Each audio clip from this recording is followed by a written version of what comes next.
नमस्ते, मैं हूं नवजीत सिंह रावत। हाँ जी, कैसे हैं आप लोग? तो आज हम बात करेंगे पूरी तरह से बीपीएससी मुख्य परीक्षा पे, 65वीं बीपीएससी मुख्य परीक्षा पे। और ऐसा नहीं है कि आज जो बातें होंगी वो सिर्फ बीपीएससी 65वीं वालों को ही काम देगा, बल्कि 66वीं वालों को काम देगा, उसके आगे वाले भी काम देगा।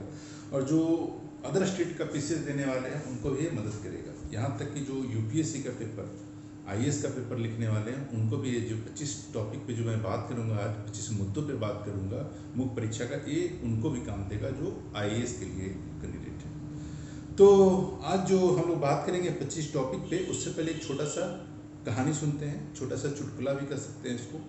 तो छोटा सा चुटकुला ये है कि एक बार एक गुरुजी ने अपने दो छात्रों को बुलाया, एक सीनियर और एक जूनियर। दोनों को बोला, देखो जी, 3 घंटे का समय है तुम्हारे पास और मुझे 8 पेड़ काट के लाना है। 8 सूखे पेड़ काट के लाना है, 3 घंटे का समय है तुम्हारे पास। खाना बनाने के लिए लकड़ी नहीं है। दोनों शिष्य को एक एक कुल्हाड़ी दे दिया गुरुजी ने और बोला, सूखी लकड़ी 8 पेड़ काट के लाना है। जो सीनियर छात्र था वो गया और वो पेड़ गिना, 8 पेड़, सूखा पेड़, और लगा पेड़ काटने। पहला पेड़, दूसरा पेड़।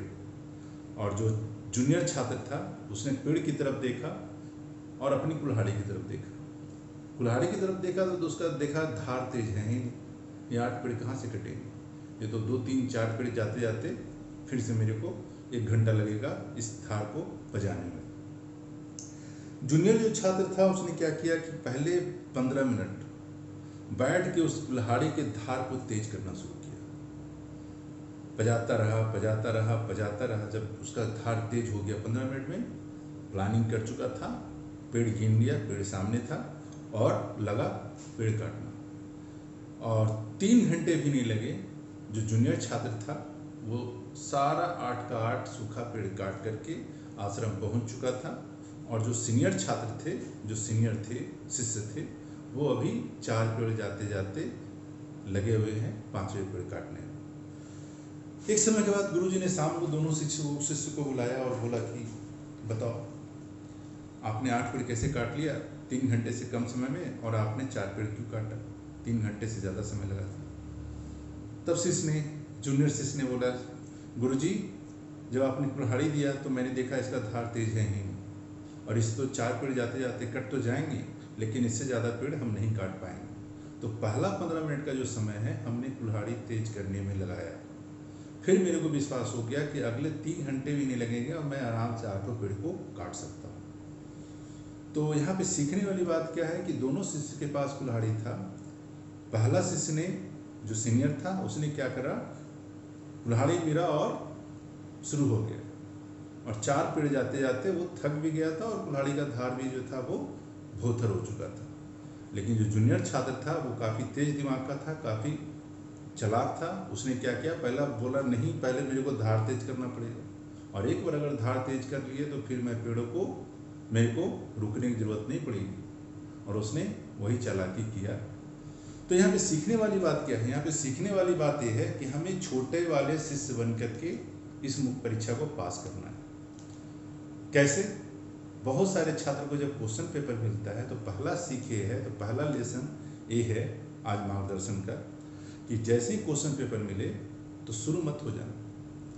क्वेश्चन जीएस पेपर 1 में 15 क्वेश्चन होता है और उसमें 8 प्रश्नों का जवाब देना होता है। जीएस पेपर 2 में टोटल 12 क्वेश्चन होंगे और उसमें 8 प्रश्नों का जवाब देना होगा, यानी ऑलमोस्ट 8 पेड़ काटना है आपको। तो जो 8 पेड़ काटना है तो वो गलती मत करना जो सीनियर छात्र ने किया था। सबसे पहले कुल्हाड़ी की धार तेज करो, पेड़ तुम्हारे सामने है, प्लान करो कौन कौन सा पेड़ हमको काटना है। तो सबसे पहले अगर जीएस पेपर 1 में 15 क्वेश्चन है तो 15 क्वेश्चन में 8 क्वेश्चन कौन कौन सा बनाने जा रहे हो, उस 8 क्वेश्चन को फ्रेम कर लो। देखो 15 मिनट का समय लगेगा शुरू का, और 8 क्वेश्चन को पीछे वाले सबसे लास्ट कॉपी में एक रफ पेज बना लो। इम्पॉर्टेंट डेटा, कोई भी तिथि, क्या क्या नाम आने वाले हैं उस 8 क्वेश्चन के जवाब देने में, वो सारा पीछे लिख लो। और जब लिखने के बाद जब लास्ट में कॉपी जमा करने जाओ तो उसको काट दो एक लाइन से और लिख दो रफ। तो एक काम करना है, पहला काम आपको ये करना है कि क्वेश्चन मिलते के साथ आप टूट मत पड़ना। सबसे पहले उस 8 क्वेश्चन जो आप जवाब देने जा रहे हो उसको आप सजा लो, 15 मिनट का समय, पहला जो 15 मिनट का समय है उसको आप आराम से लगाओ और उसके बाद अगले प्रश्न को उत्तर की तरफ बढ़ो। दूसरा जो सीख है आज कि देखो एक समस्या और आती है, जिस पेन से आप लिखने वाले हो, जिस बॉल पेन से आप लिखने वाले हो, उस बॉल पेन पे लोगों का प्रैक्टिस नहीं होता है। और होता क्या कि फिर टाइम मैनेजमेंट में कहीं ना कहीं गड़बड़ होता है आपका। तो जिस बॉल पेन से आप लिखने जा रहे हो वो बॉल पेन में प्रैक्टिस पहले ही आप कर लो। मैं तो कहूँगा उस बॉल पेन में प्रैक्टिस आप 3 महीना पहले कर लो, और 20-25 पेन खरीद के ले आइए, कीजिए उसी पेन पे प्रैक्टिस। अच्छा, मुख्य परीक्षा पे जो आप लिखने जाएंगे उस वक्त भी वही पेन ले जाना है अपने साथ, 2-3 पेन साथ में ले जाइए। तो दूसरा सीख यही है कि आप वो कम से कम 20-25 पेन खरीद लीजिए। उसके बाद तीसरा सीख ये है, कॉपी को सही सही भरना, यानी जो उत्तर पुस्तिका मिलेगी आपको और जहाँ भी वो सीट पे भरवाएंगे सारा इन्फॉर्मेशन आपको सही सही और एक्यूरेट भरना है। अगर यहाँ पे अगर मिस्टेक हो गया, जरा सा भी गलती हो गया, तब पूरे 3 घंटा आप डिस्टर्ब रहेंगे मेंटली। जरा सा ओवर राइटिंग हो गया, 3 घंटे आप मेंटली प्रेशर में रहेंगे। गलती हो गया, कहीं मेरा कॉपी नहीं चेक हो, क्या हो ना हो, तो 3 घंटे जो प्रेशर में रहेंगे उससे अच्छा है कि अगला 3 से 4 मिनट उस कॉपी को भरने में आप अच्छा से लगाएं। रोल नंबर, जो भी सिग्नेचर करना है, जहाँ जो इन्फॉर्मेशन पूछता है, तो वो अगला 3-4 मिनट या 5 मिनट भी लगता है, तो उसको कॉपी को अच्छे से भरें अपनी उत्तर पुस्तिका को। ओके, तीसरा जो काम करना है, जो भी आप क्वेश्चन अटेम्प्ट करने वाले हैं, तीसरा टॉपिक हो गया। चौथा टॉपिक पे आते हैं। तो जो भी आप क्वेश्चन का जवाब देने वाले हैं तो आपको पता है, जवाब जो है कम से कम क्लियर कट रखना, क्लियर कट और रीडेबल हो, पठनीय, हिंदी में बोलते हैं पठनीय, जो पढ़ने लायक हो, कोई पढ़ के समझ जाए। मोतियों जैसे अक्षर नहीं चाहिए कि मोतियों जैसे अक्षर लिख रहे हैं, मेरा तो मोती जैसा अक्षर है ही नहीं, मेरा सिलेक्शन कहाँ से होगा ना। मोतियों जैसे अक्षर नहीं चाहिए, कम से कम रीडेबल होना चाहिए। रीडेबल बोले तो कम से कम पढ़ने लायक तो आ जाए। जब जो कॉपी चेक करेंगे उनके पास जब आपका कॉपी जाएगा, तो वही कॉपी जो है जैसे वो खोलेंगे, तो जैसे वो कॉपी खोलते हैं तो खोलते के साथ उनको ऐसा लगे कि एक ढंग का बंदा का कॉपी मेरे पास आया है, और लगना चाहिए एग्जामिनर को कि यही वो बंदा था जिसको मैं खोज रहा था। और बाकी पीटी, मेंस, फलना ढिकाना है तो सब तुम धड़ाम है, लेकिन उसको लगना चाहिए यही ये बंदा है, यही कॉपी है जिसको मैं ढूंढ रहा था, और ये सही बंदा है। तो कॉपी खोलते के साथ आपको अच्छा लगे उसको, और कॉपी चेक करने वाला नॉर्मल महसूस करे, और आप जो भी लिखें, चूँकि देखो एग्जामिनर होता है अल्टीमेट प्रेशर में होता है, और कॉपी चेक करते करते ह्यूमन बीइंग है, वो भी थक जाते हैं, तो उनको भी लगना चाहिए कि नहीं काम उसका कोई आसान करने वाला नहीं। तो कॉपी कम से कम इतना होना चाहिए कि वो रीडेबल होना चाहिए और सामने वाला पढ़ के समझ जाए। उसके बाद आंसर जब आप लिखते हैं, नेक्स्ट पॉइंट, 5वां पॉइंट, जब आप आंसर लिखते हैं तो आंसर आपका बिल्कुल कंटिन्यूटी में होना चाहिए। ये नहीं कि कहीं से लिख दिया, कहीं से लिख दिया, कहीं कुछ लिख दिया, कहीं कुछ लिख दिया, फिर यहाँ से वहाँ का समन्वय नहीं मिल रहा है, वहाँ का वहाँ कोऑर्डिनेशन नहीं मिल रहा है। तो ये सब चीज़ों से बचिए। आंसर आपका बिल्कुल कंटिन्यूटी का होना चाहिए, और एक सेंटेंस से दूसरा सेंटेंस कनेक्टेड होना चाहिए, कनेक्टिंग होना चाहिए, ठीक है। और जैसे एक कनेक्टिव सेंटेंस होता है ना, तो देखो जब एग्जामिनर कॉपी आपका चेक करता है, चेक करते करते कुछ लोग ऐसे लिखते हैं ना, जैसे नोवेल पढ़ रहे हैं, तो नोवेल जब कोई पढ़ता है तो कभी कभी पता है चाय यहाँ रखा हुआ है और चाय का घूंट तक लेना भूल जाता है। क्यों? ये 2 पेज और पढ़ लेते हैं। तो वो एक कॉपी में अगर आपने जादू दिखा दिया ना, मुख्य परीक्षा की कॉपी में जादू कौन सा? इस कंटिन्यूटी से लिखा एक सेंटेंस दूसरे से कनेक्टेड है कि जो एग्जामिनर अगर चाय भी पी रहा हो ना, तो उस चाय का अगला चुस्की लेना भूल गया। एक होता है कॉपी में। फिर देखो, यानी आपने एग्जामिनर को कन्विंस कर दिया, आपने एग्जामिनर पे अपना जादू छोड़ दिया, तो वो नंबर आपको जरूर देगा और अच्छा नंबर देगा। उसके बाद अपना कॉपी साफ सुथरा रखो भाई। लोग गलती क्या करते हैं, ये 6ठा पॉइंट मैं बता रहा हूँ, अपना कॉपी साफ सुथरा रखो। साफ सुथरा बोले तो देखो, ये कॉपी जो है ना, यही तुम्हारा वहाँ पे आइडेंटिटी है। तुम्हारे कॉपी से तो ये भी नहीं पता चलता है तुम गर्ल्स हो कि बॉयज हो, तुम कितने स्मार्ट हो, तुम कितने बड़े घर से हो, गरीब हो या क्या हो, हाँ, लेकिन कॉपी ही वहाँ पे आपकी पहचान है। जिस तरह लोग अपना विजिटिंग कार्ड अच्छे से देते हैं ना, ये मेरा विजिटिंग कार्ड है या बिजनेस कार्ड है, कितने इज्जत के साथ देते हैं, और अपना बिजनेस कार्ड लोग कितने अच्छे से प्रेजेंट करते हैं, तो यही कॉपी आपका यहाँ पे बिजनेस कार्ड है। अगर ये कॉपी आपका बिजनेस कार्ड चल गया ना, और अगर ये कॉपी यहाँ पे चल गया ना, तो आपको अच्छे अंक देगा एग्जामिनर, और फिर देखना आपका काम आगे का आसान हो जाएगा। तो यहाँ पे कॉपी को साफ सुथरा रखना, लोग घींच पीच जैसे तैसे कट कुट ये सब मत करना, कॉपी को साफ सुथरा रखना और यही मान के चलना यही आपका आइडेंटिटी है और यही कॉपी है, ये शो कर रहा है कि आप क्या हो। तो कॉपी को बिल्कुल साफ सुथरा रखें, विजिटिंग कार्ड या बिजनेस कार्ड माने ये मेरा कॉपी है और यही आपका आइडेंटिटी, यही आपका पहचान है। 7वां पॉइंट, किसी भी प्रश्न का उत्तर देने से पहले 2 बार उस प्रश्न को जरूर पढ़ें, क्योंकि पहला बार जब आप प्रश्न को पढ़ते हैं तो आपको लगेगा कि तो समझ में नहीं आ रहा है मेरे को, क्या पूछ दिया। हाँ, उसी प्रश्न को जब आप दूसरा बार पढ़ेंगे तो लगेगा अच्छा ये तो लगता है मैं जवाब दे दूंगा या दे दूंगी। फिर दूसरा बार अगर तीसरा बार पढ़ते हैं उस प्रश्न को तो लगेगा अरे ये तो हो जाएगा। तो जवाब देने से पहले 2 बार अगर प्रश्न को पढ़ें तो देखना उसका जवाब आपके सामने लिखेगा और लगेगा कि तो इसका जवाब हम आराम से दे सकते हैं। तो 2 बार जरूर पढ़ें।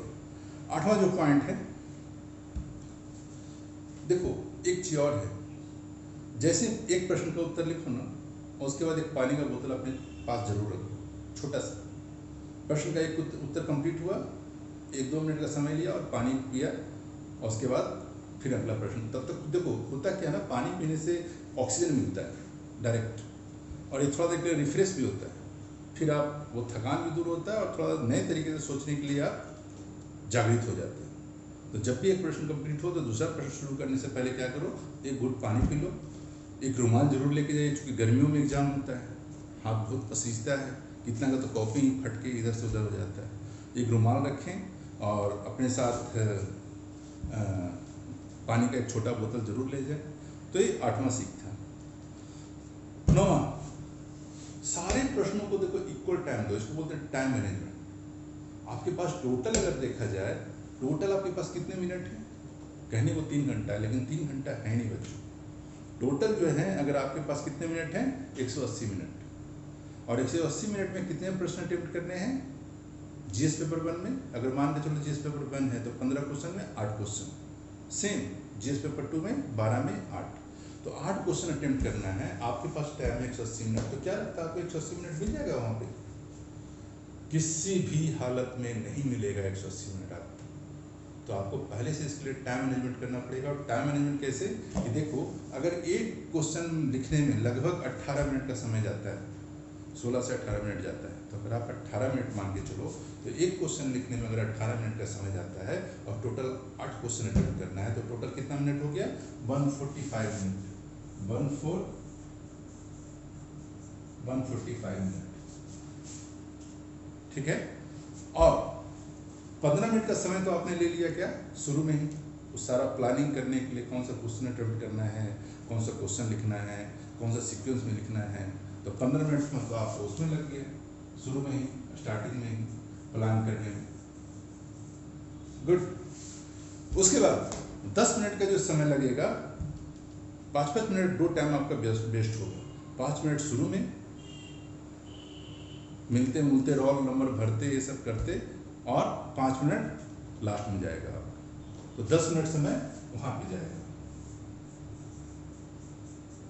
अब बाकी का जो 10 मिनट बचेगा, लास्ट में अपने लिए एक बार अपने आंसर को चेक करने के लिए 5 मिनट का समय कम से कम रखेंगे। उसके बाद एग्जाम वो जो अंदर आएंगे आप स्टैंप लगवाने के लिए, साइन करवाने के लिए, तो उसमें समय जाएगा आपका। पानी वानी पीना है उसमें टाइम लगेगा। तो ये सब टाइम अगर 10 मिनट और जोड़ लें, टोटल कितना हो गया, कितना मिनट हो गया, टोटल हो गया 180 मिनट। ये समय आपका लगभग जाएगा। तो इसको आप प्लान करें कि एक क्वेश्चन में मेरा 18 मिनट, 16 से 18 मिनट से ज़्यादा नहीं जाए। तो टाइम मैनेजमेंट जरूरी है और इस पर आप एक बार वर्क जरूर करें। उसके बाद 10वां पॉइंट, जब आप आंसर लिखते हैं, तो जब भी प्रश्न का उत्तर लिखते हैं तो एक चीज़ बहुत ही इंपॉर्टेंट है, आप अधिकारी बनने जा रहे हैं, आप क्लर्क या असिस्टेंट नहीं बनने जा रहे हैं, आप अधिकारी के लिए आपका चयन हो रहा है। और अधिकारी के लिए जब चयन हो रहा है तो जो भी आप शब्द लिखते हैं, जो भी वर्तनी लिखते हैं, और खासकर जो भी संवैधानिक शब्द लिखते हैं, तो उसमें तो ईरर आप छोड़ ही दीजिए। आपसे किसी भी तरह के ईरर की अपेक्षा नहीं की जाती है। फॉर एग्जाम्पल संवैधानिक शब्द जैसे आप लोकतंत्र आपको लिखना नहीं आता है, ये क्षमा के लायक नहीं है। आपको समाजवादी लिखना नहीं आता है, ये क्षमा के लायक नहीं है। आपको संविधान लिखना नहीं आता है, ये क्षमा के लायक नहीं है। आपको मुख्यमंत्री नहीं लिखना आता है, राज्यपाल नहीं लिखना आता है, राष्ट्रपति में शुद्धि करते हैं, प्रधानमंत्री में शुद्धि करते हैं, तो ये सब जो शब्दावली है ना, ये क्षमा के लायक नहीं है। आप डिप्टी कलेक्टर बनने जा रहे हैं, IAS बनने जा रहे हैं, IPS बनने जा रहे हैं, और आपको राष्ट्रपति लिखना नहीं आ रहा है, तो कहीं न कहीं इस सब बातों पे आपको बहुत गंभीरता से ध्यान देना चाहिए। उसके बाद 11वां पॉइंट, देखो 11वां पॉइंट में ये है मुख्य रूप से जब भी आप उत्तर लिखोगे किसी प्रश्न का, खासकर जब इकोनॉमिक में, ज्योग्राफी में आओगे या करंट अफेयर में आओगे, तो बहुत सारा जगह क्या होता है ना, वहाँ पे किसी डेटा के बारे में श्योर नहीं रहते और लगता है कि लिखना भी जरूरी है और डेटा के बारे में श्योर ही नहीं, तो वहाँ पे एक अप्रॉक्स या लगभग करके चल सकते हैं, अप्रॉक्स इतना या इतना लगभग। और एक काम और करें, एग्जामिनर बहुत खुश होगा, ब्रैकेट में जरूर लिख दें नॉट श्योर, नॉट श्योर। एक कहीं न कहीं आपका ईमानदारी दिखाता है और लगता है एग्जामिनर कोई बंदा ईमानदार है, ऑनेस्ट है, तो आप नॉट श्योर ब्रैकेट में जरूर लिख दें। 12वां पॉइंट, बाकियों के रिपीटेशन से बचें। बहुत बार क्या होता है ना कि एक ही सेंटेंस को बार बार लिखे जा रहे हैं, तो उससे क्या होगा ना, ये निगेटिव इम्पैक्ट पड़ता है एग्जामिनर के ऊपर। जो कॉपी चेक कर रहे हैं वो अच्छा नहीं समझते हैं, तो बाकियों के रिपीटेशन से आप बचिए। अपना उत्तर 13वां पॉइंट, अपना उत्तर लोग पूछते हैं ना सर कितने पेज में लिखें, कितने शब्द में लिखें। देखो इसका कहीं कोई लिखा हुआ नहीं है, लेकिन एक ऑलमोस्ट जो एक कंक्लूजन बना है, 4 से 5 पन्ने, 4 से 5 पन्ने में एक प्रश्न का जवाब दो। और अगर आपका जवाब 4 ही पन्ने में कंप्लीट हो जा रहा है और जो प्रश्न में पूछा जा रहा है और 4 पन्ने में वो कंप्लीट हो गया सारा, तो आपके लिए 4 ही पन्ना बहुत है। तो 4 से 5 पन्ने में अपना जवाब दीजिए, 450 से 500 शब्दों में। तो ऐसे कैसे पता चलेगा कि वो तो शब्द तो आप काउंट करेंगे नहीं कि 450 शब्द हुआ है नहीं, 500 शब्द हुआ है नहीं। तो मोर और लेस देखो एक आइडिया होता है क्या कि जैसे ही आप अपना कॉपी पे लिखते हो, तो अगर एक पेज पे एनालिसिस करो खुद का कि एक लाइन में हम कितने वर्ड लिखते हैं, कितने शब्द लिखते हैं। अगर एक लाइन में आप 10 शब्द लिखते हैं और टोटल लाइन गिनो कि आप ऑलमोस्ट ऑब्वियसली कितने लाइनिंग लिखते हैं कॉपी में, और 10 लाइन लिखते हैं, तो कितने शब्द हो गए? 10 × 10 यानी 100 वर्ड्स। और अगर 5 पन्ना लिखा तो कितने वर्ड्स हो गए? 500 वर्ड्स। तो ऐसे करके आप ऑलमोस्ट काउंट कर सकते हैं। और उसमें भी अगर पिक्चर, डायग्राम, पाई चार्ट बना दिए तो और भी शब्द कम लिखने की जरूरत पड़ा आपको, हो सकता है 350 से 400 शब्द, और बाकी डायग्राम और पाई चार्ट काम कर गया। उसके बाद 14वां पॉइंट, जरूरत के अनुसार अपने उत्तर में इन्वर्टेड कॉमा फुल स्टॉप का प्रयोग जरूर करें। लोग क्या करते हैं ना, कभी हिंदी मीडियम के छात्र या इंग्लिश मीडियम के छात्र बस लिख के जा रहे हैं तो सब भूल गए। लेकिन अगर थोड़ा सा लगता है कि समय है मेरे पास और थोड़ा सा कॉन्शियस है, तो comma, full stop, inverted comma, ये सब चीज़ों को प्रयोग करने से थोड़ा सा सेंटेंस इम्पैक्ट बनता है और एग्जामिनर की नज़र में एक अच्छा ओवरव्यू बनता है। 15वां पॉइंट, जो भी संवैधानिक पद आ जाए, राष्ट्रपति है ना, प्रधानमंत्री, मुख्यमंत्री, तो कम से कम कुछ सम्मानीय पदों को जरूर आप जोड़ें, सम्मानीय शब्दों को जरूर जोड़ें, है ना। कहाँ पे सम्मानीय लिखाएगा, कहाँ पे माननीय लिखाएगा, कहाँ पे महामहिम लिखाएगा, तो ये सब शब्दों को जरूर आप प्रयोग करें उस पद के पहले, इससे आपका आंसर थोड़ा वैल्यूएबल हो जाता है। उसके बाद उत्तर लिखते वक्त छोटे छोटे पैराग्राफ का प्रयोग करें। छोटे छोटे पैराग्राफ मतलब एक पेज में 2 पैराग्राफ दे चलेगा, तो छोटे छोटे पैराग्राफ का प्रयोग करें। और पॉइंट वाइज लिखने से देखो अच्छा रहता है, पॉइंट वाइज नंबरिंग दे करके। तो कोशिश करो पैराग्राफ बनाएं और नंबरिंग जरूर दे, इससे नंबर अंकों में बढ़ोतरी हो जाती है आपका और ज़्यादा से ज़्यादा अंक मिलता है। उसके बाद 17वां पॉइंट 70, बैलेंस में रखकर आपको लिखना होगा उत्तर को। लोग क्या है ना कि बस हर आदमी का अपना अपना एक थॉट होता है, उसी थॉट के आधार पे वो लिखते जाते हैं ना। बैलेंस में रहना आपको बहुत ज़रूरी है, और ख़ासकर कहाँ पे ज़रूरी है? जब आप राजनीति की बात करते हैं, जब आप जातिवाद की बात करते हैं, जब आप आरक्षण की बात करते हैं, जब आप महिला सशक्तिकरण की बात करते हैं, केंद्र राज्य संबंध की बात करते हैं, राजनीतिक दलों की भूमिका की बात करते हैं, चुनाव राजनीति की बात करते हैं, चुनाव प्रणाली की बात करते हैं, तो ये सब ऐसा मुद्दा है ना कि जरा सा भी कलम भटका इधर उधर कि आप गए, तो आपको बिल्कुल अपना आंसर बैलेंस में रहकर लिखना पड़ेगा। और एनसीईआरटी बुक में होता है ना फर्स्ट पेज में, है ना, बस उसको पढ़ लीजिए, आपको आ जाएगा चीज़ें, लोकतांत्रिक, समाजवादी, हाँ, तो बैलेंस में बिल्कुल आंसर लिखना है। 18वां पॉइंट, आपकी भाषा में, आप जो उत्तर दे रहे हैं आपकी भाषा में लोकतंत्रता दिखना चाहिए, डेमोक्रेसी दिखना चाहिए, आपकी भाषा में समाजवादी दिखना चाहिए, ये बंदा सोसाइटी के बिल्कुल नियर है, हाँ, और बिल्कुल आंसर अपना न्यूट्रल रखें, ना लगे कि ये खास समुदाय के लोग हैं या एक खास समुदाय से इनका सोच संबंध रखता है या एक खास कम्युनिटी से इनका सोच संबंध रखता है या किसी खास जाति से विशेष बढ़ावा देते हैं, ये सब नहीं दिखना चाहिए आपके आंसर राइटिंग में। 19वां पॉइंट, जब भी आप कोई नक्शा या डायग्राम या इंडिया का या बिहार का बनाते हैं तो उस नक्शा में क्या होता है ना कि हम लोग एक्यूरेट वहाँ पे नहीं बना सकते, तो वहाँ पे क्या करें ना, नक्शा भारत का या बिहार का बनाएं, नक्शे के नीचे जरूर आप ब्रैकेट में लिख दें not to scale, not to scale. ऐसा लिखने से क्या होता है, एग्जामिनर की नज़र में एक्यूरेसी जाता है और सोचता है ये बंदा देखो कितना एक्यूरेट है, जिस तरह से मैंने लिखा था ना वहाँ पे नॉट टू श्योर, उसी तरह से यहाँ पे नॉट टू स्केल। इससे क्या होता है, ऑथेंटिसिटी अच्छी जाती है इसके रिस्पॉन्स।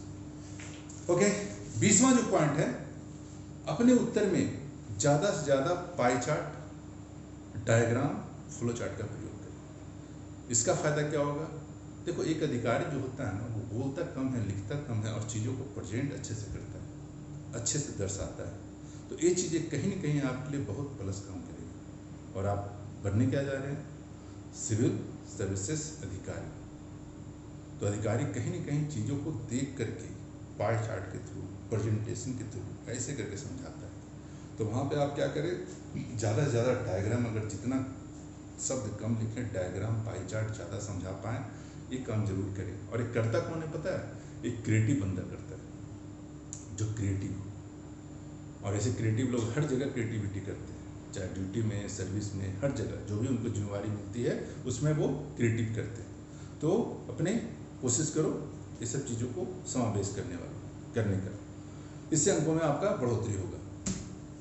उत्तर लिखते वक्त 21वां पॉइंट, उत्तर लिखते वक्त प्रश्न को बार बार देखते रहें कि मैं जो उत्तर लिखने जा रहा हूँ कहीं ऐसा तो नहीं कि मैं प्रश्न से भटक गया। और ये लोग गलती बार बार करते हैं, मैं बता रहा हूँ। जब भी आप उत्तर लिखें प्रश्न को देखें, क्या मैं क्वेश्चन के आसपास ही हूँ ना, भटक तो नहीं गया मैं इधर उधर। वो ये अक्सर होता है, यूपीएससी हो या बीपीएससी हो, तो आप प्रश्न को बार बार देखते रहें कि मैं प्रश्न के निकट ही हूँ। ओके, यानी प्रश्न पे केंद्रित रहें। उसके बाद 22वां पॉइंट, प्रश्नों का जो उत्तर लिख रहे हैं तो शुरुआत और उसका अंत बिल्कुल सकारात्मक दिखे और आशावादी दिखे। यानी जो बंदा उत्तर लिख रहा है सकारात्मक ख्याल का है और आशावादी है, ऑप्टिमिस्टिक है, ये कहीं न कहीं आपको अच्छे अंक दिलाने में मदद करेगा। और जो कॉपी चेक कर रहे हैं एग्जामिनर, उनके नज़र में आपका जो ऑथेंटिसिटी है, आपका रिस्पेक्ट बढ़ जाएगा। 23वां पॉइंट बहुत ज़रूरी है। होता क्या है ना कि दो तरह से जवाब लिखा जाता है, एक तो स्टैटिक पोर्शन है और एक डायनेमिक पोर्शन। तो जो स्टैटिक पोर्शन है तो बहुत जगह स्टैटिक पोर्शन आपका काम करेगा, जैसे हिस्ट्री में, कल्चर में, ये सब कुछ चेंजेस नहीं होता है ज़्यादा। लेकिन डायनेमिक पोर्शन जैसे कि ज्योग्राफी हो गया, एग्रीकल्चर हो गया, पॉलिटी हो गया, इकोनॉमिक्स हो गया, टेक्नोलॉजी हो गया, इंटरनेशनल रिलेशंस हो गए, डेमोग्राफी हो गए, तो इस सब में जो डेटा है चेंज होता रहता है। और इकोनॉमिक सर्वे के अनुसार हर साल जो इकोनॉमिक सर्वे आता है, बजट आता है, उसमें रिफ्लेक्शन दिखता है। तो जो बिहार का, अगर आप बीपीएससी का मेंस लिखने जा रहे हो तो बिहार का इकोनॉमिक सर्वे आप अच्छे से पढ़ो, शॉर्ट में नहीं, अच्छे से स्टडी करो और उस पर हर सेक्शन का आप नोट्स तैयार करो, चाहे वो एग्रीकल्चर फील्ड से हो, ज्योग्राफी से हो, पॉलिटी से हो, इकोनॉमिक से हो, टेक्नोलॉजी से हो, इंटरनेशनल रिलेशन से हो या डेमोग्राफी से हो। आईआर तो उसमें कम ही दिखेगा। तो ये सब चीज़ों पे अपना एक नोट जरूर बनाएं। और जब भी आप आंसर लिखें मुख्य परीक्षा का, तो टेक्नोलॉजी वाले आंसर में जरूर ये डेटा को आप उल्लेख करें, इससे आपका आंसर स्टैटिक के साथ साथ डायनेमिक भी हो जाएगा और आपके अधिक से अधिक अंक मिलेगा। तो आप ये बातों को जरूर ध्यान रखें। और खासकर हिस्ट्री एंड कल्चर में ज़्यादा आपको डायनेमिक होने की जरूरत नहीं है, लेकिन एक चीज़ और, कल्चर ऑफ बिहार से लेकर जैसे पटना कलम शैली, ये सब से लेकर कुछ अपडेट आता रहता है न्यूज़पेपर में, संपादकीय में, या कुछ कुछ न्यूज़पेपर में आर्टिकल आता रहता है। तो वो सब आर्टिकल को आप जरूर नोट डाउन करें, या उसका जो कटिंग है निकाल करके आप उसको अपना नोट्स में जरूर समाहित करें। इससे आपका अंक बढ़ जाएगा और एग्जामिनर को भी लगेगा ये बंदा बिल्कुल अपडेट है। थिंकर्स, जीएस पेपर 1 में हिस्ट्री होता है, कल्चर होता है, और उसके बाद एक पोर्शन होता है थिंकर्स का, जहाँ पे महात्मा गांधी, जवाहरलाल नेहरू, डॉक्टर भीमराव अंबेडकर, तो इन सबसे रिलेटेड इनके थॉट्स के बारे में पूछा जाता है, या कोई पर्टिकुलर मुद्दा दे करके वो पूछा जाता है कि इनका उस प्रति क्या सोचता है। वहाँ पे आप एक काम कर सकते हैं, जहाँ कहीं भी थिंकर का जवाब दें तो उनके जो कहे गए दोहा है या कोई भी स्लोगन है, तो उस संदर्भ में जो उन्होंने बोला है उसी को आगे रख करके उसी को वो डिस्क्राइब करता है। एक अधिकारी भी यही करता है, तथ्यों को सामने रख करके बात करता है और उस पर डिस्क्राइब करता है। तो जब भी आप थिंकर वाले प्रश्न में लिखें तो जो भी महात्मा गांधी जी ने या भीमराव अंबेडकर जी ने या नेहरू जी ने जो भी बोला है उस संदर्भ में, तो वो आप वहाँ पे रखें, उनके द्वारा कही गई बातें, स्लोगन, और ये भी लिख दें रेफरेंस, कहाँ उन्होंने बोला था, तो रेफरेंस दे करके उस पर आप डिस्क्राइब कर दें। इससे आपका अंक में बढ़ोतरी हो जाएगी। 24वां पॉइंट, देखो 1-2 प्रश्न ऐसा लगेगा ना, 8 प्रश्न को उत्तर देना है, तो 1-2 प्रश्न का उत्तर में ऐसा लगेगा ना कि यार ये तो आता ही नहीं है मेरे को, अब क्या करें। तो 1-2 प्रश्न जहाँ पे लगे ना कि मेरे को आता नहीं है, तो वहाँ पे क्या करो, देखो मैंने पहले ही बोला है कि ग्रेवी बना के, अगर मुख्य परीक्षा जो है देने वाले हो, एक होटल वाला क्या करता है, रेस्टोरेंट वाला, जाते हो खाना खाने के लिए, वो मेनू दिखाते हैं और बोलते हैं इसमें से सिलेक्ट कीजिए, आप सिलेक्ट करते हैं। सिलेक्ट करने के बाद क्या होता है, आप बोलते हो ये सब्जी खाना है, तो वो पनीर का सब्जी लाते हैं वो बना करके। अब बोल दो पनीर पुन खाना है, तुम भी जानते हो पनीर पुन कुछ नहीं होता, वो भी जानते हैं पनीर पुन नहीं होता, लेकिन जो ग्रेवी तैयार है वो बना करके दे दिया आपको और बन गया। तो उसी तरह से मुख्य परीक्षा के लिए क्या करो, 1-2 प्रश्न जहाँ फंसोगे, लग रहा है उत्तर नहीं आ रहा है लेकिन हमको जवाब देना जरूरी है, तो अपनी क्षमताओं पे भरोसा करके, अपने नॉलेज पे भरोसा करके, अपने जो अभी तक एडिटोरियल पढ़ा है, अभी तक जो आपने इकोनॉमिक सर्वे पढ़ाया है, करंट की घटनाएं पढ़ी है, तो वो हम उसको अटेम्प्ट करके ही आएंगे, उसको छोड़ेंगे नहीं। क्यों, ग्रेवी मेरे पास है, और जिसके पास ग्रेवी है, जो ग्रेवी बनाना जानता है ना, वो दुनिया का कोई भी सब्जी बना देगा, याद रखना। तो अगर आपको ग्रेवी बनाना आता है तो आप दुनिया का कोई भी सब्जी बना लेंगे और आपसे एक भी प्रश्न नहीं छूटेगा। 25वां पॉइंट और लास्ट पॉइंट, अंत में 10 मिनट का समय मैंने बताया यहाँ पे जो अपने लिए रखें। उस 10 मिनट में क्या करना है, जो भी आपने सारे प्रश्न 8 प्रश्न का जवाब दिया है, उस 8 प्रश्न को उत्तर को आप एक बार फिर से देखो, कहीं कॉमा फुल स्टॉप ये सब तो नहीं छूट गया है। और अगर लग रहा है कहीं सरसरी निगाह से कहीं कुछ इरर है, कहीं कुछ सिली मिस्टेक है, देखो मिस्टेक क्या होता है, सिली मिस्टेक होता है, और एक टॉपर जो होता है ना, वो सिली मिस्टेक पे कंट्रोल करता है। कहता है ना, एक आम छात्र, एक आम परीक्षार्थी और एक टॉपर, यही छोटा छोटा जो है डिफरेंस होता है। टॉपर क्या करता है, चीज़ों को अलग एंगल से देखता है और एक आम छात्र अलग एंगल से देखता है ना। तो अब क्या करो, लास्ट में जो 10 मिनट का लास्ट का है, अगर 10 मिनट ना भी मिले, 5 ही मिनट मिले, तो लास्ट के 5 मिनट में अपना ही जो 8 आंसर दिए हुआ उसको अच्छे तरह से देखो, कहीं कुछ सिली मिस्टेक रह गया तो उसको सुधारो, कहीं कुछ एरर रह गया उसको सुधारो, और उसके बाद सेटिस्फाइड होकर कॉपी जमा कर दो। तो ये थे आज के 25 पॉइंट जो आपसे चर्चा करना था। और ये अगर 25 पॉइंट आपने सही से स्टडी कर लिया, सही से अगर आपने समझ लिया, तो यकीन मानो मुख्य परीक्षा में न सिर्फ आप पास करोगे बल्कि अच्छे रैंक के साथ निकलोगे, और जो आपने मेहनत करा है वो आपको मेहनत का फल जरूर मिलेगा। और अपने में भरोसा रखो, ईश्वर में भरोसा रखो, और मेहनत का फल कभी खाली नहीं जाता।